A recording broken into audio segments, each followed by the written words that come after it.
नमस्कार प्रिय विद्यार्थियों, स्वागत आपका वीकेएस फिजिक्स एकेडमी में। न्यूक्लियर फिजिक्स के अंदर एक बहुत ही महत्वपूर्ण टॉपिक हमारा आता है एलिमेंट्री पार्टिकल्स, मूलभूत कण। जैसा कि हम जानते हैं कि एटम्स के अंदर न्यूट्रॉन, प्रोटॉन और आपके इलेक्ट्रॉन तीन मूलभूत कण पाए जाते हैं, लेकिन इनके अलावा भी बहुत सारे कण होते हैं जिनकी डिस्कवरी हुई है। इस वीडियो में उन्हीं कणों के बारे में हम चर्चा करेंगे, आपको पूरे विस्तार से हम बताएंगे। तो मैंने थोड़ा वीडियो को इंटरेस्टिंग बनाने के लिए यहाँ पर थोड़ी सी मेहनत करके इनको टाइप किया है। तो ये मेहनत आपके लिए की गई है, तो आप इसे लाइक करें, शेयर करें, और अभी तक आपने चैनल को सब्सक्राइब नहीं किया है तो चैनल को अभी सब्सक्राइब कर लीजिए, ताकि आने वाली कंटिन्यू वीडियो लेक्चर से आप अपने सिलेबस को कवर कर सकें।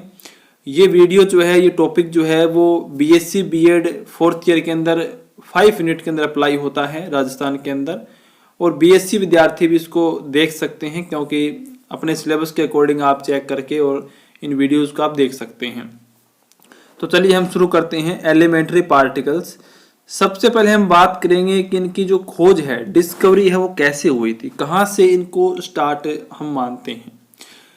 19th सेंचुरी के अंदर, 1900 शताब्दी के अंदर सबसे पहले जो एक विचार आया कि परमाणु अविभाज्य है। जो हम नॉर्मल पढ़ते हैं डाल्टन का कि परमाणु को विभाजित नहीं किया जा सकता, हम बेसिक परिभाषा भी परमाणु की यही देते हैं कि परमाणु वो अविभाज्य कण है जिसको और अधिक विभाजित नहीं कर सकते।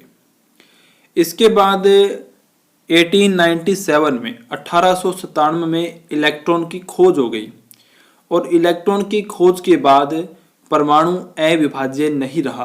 परमाणु के अंदर एक और कण मिला जिसे इलेक्ट्रॉन कहा गया था, जो कि नेगेटिव कैथोड किरणें थी। इसके बाद 1911 में प्रोटॉन की खोज हुई। तो अब ये माना जाने लगा कि परमाणु में इलेक्ट्रॉन और प्रोटॉन दो कण और होते हैं, यानी इन दो कणों से मिलकर परमाणु को मानते थे। इसके बाद 1932 में 1932 में न्यूट्रॉन की खोज के बाद ये मान लिया गया कि परमाणु जो है वो इन तीन मूलभूत कणों से मिलकर बना होता है। और बेसिक तौर पर 12th क्लास तक नॉर्मल हम इन्हीं तीन कणों के बारे में हमेशा पढ़ते आए हैं कि परमाणु में ये तीन ही मूलभूत कण होते हैं। लेकिन हमारी जो खोज है, डिस्कवरी है, वो यहीं पर ख़त्म नहीं होती है। इस परमाणु के अंदर इनके अलावा भी बहुत सारे कण होते हैं, उनके बारे में हम यहाँ पर स्टडी कर रहे हैं। इसके बाद 1930 में 1930 में जो न्यूक्लियर आपका रेडियो एक्टिव विघटन होता है, जैसे 92 यूरेनियम 235 है, ये रेडियो एक्टिव पदार्थ हैं। इनमें जो बीटा 6 होता है, बीटा 6 आप जानते हैं कि एक बीटा पॉजिटिव होता है और एक होता है बीटा नेगेटिव। बीटा पॉजिटिव के अंदर +1 E0 होता है, बीटा नेगेटिव के अंदर -1 E0 होता है।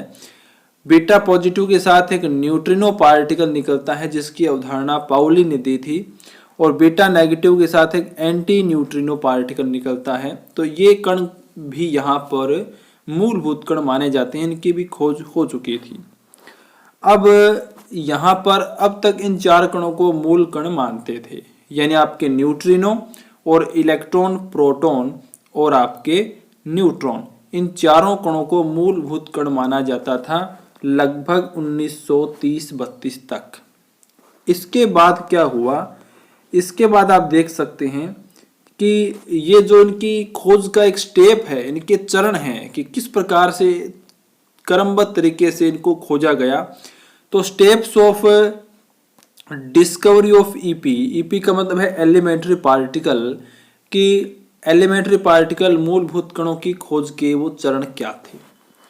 तो पहला जो चरण आता है हमारा, फर्स्ट स्टेप आता है, वो स्टेप ये है कि इस चरण के अंदर जो फर्स्ट स्टेप था, इसमें 1932 में 1932 में 6 मूल कणों को माना गया, जिनमें से photon, electron, proton, neutron, positron जो कि एक इलेक्ट्रॉन का प्रतिकण होता है, और न्यूट्रिनो, इन 6 कणों को फर्स्ट स्टेप में 1932 तक खोज लिया गया था। यानी परमाणु के अंदर 1932 तक ये 6 कण मूलभूत कण के रूप में माने जाते थे। आप इनको एलिमेंट्री पार्टिकल भी कह सकते हैं या सब एटॉमिक पार्टिकल्स भी कह सकते हैं। इसके बाद सेकंड स्टेप के अंदर साथ साथ में आप इनको नोट करते जाएं तो बेहतर रहेगा आपके लिए। आप साथ साथ में नोट्स तैयार कर सकते हैं, इसीलिए मैंने इतनी मेहनत की है शॉर्ट तरीके में समझाने की। इस चरण में सेकंड स्टेप में 1935 में युकावा जो एक साइंटिस्ट थे उनके द्वारा क्वांटम कणों का एक विचार दिया गया, जिनमें से 1938 में 1938 में म्यूऑन, जिनको आप इस तरीके से सिंबल इनका होता है, हम आगे की वीडियोस में इनको रेगुलर और डीपली स्टडी करेंगे। 1947 और 1950 में पाई-ऑन कणों की इस तरीके से पाई-ऑन कण होते हैं, पाई 0, पाई पॉजिटिव और पाई नेगेटिव, इस प्रकार से इनका डिवाइडेशन वर्गीकरण भी होता है, या इनको पाई मेसोन भी बोला जाता है। तो ये कण जो हैं वो सेकंड स्टेप के अंदर खोजे गए। इसके बाद आता है इनका थर्ड स्टेप।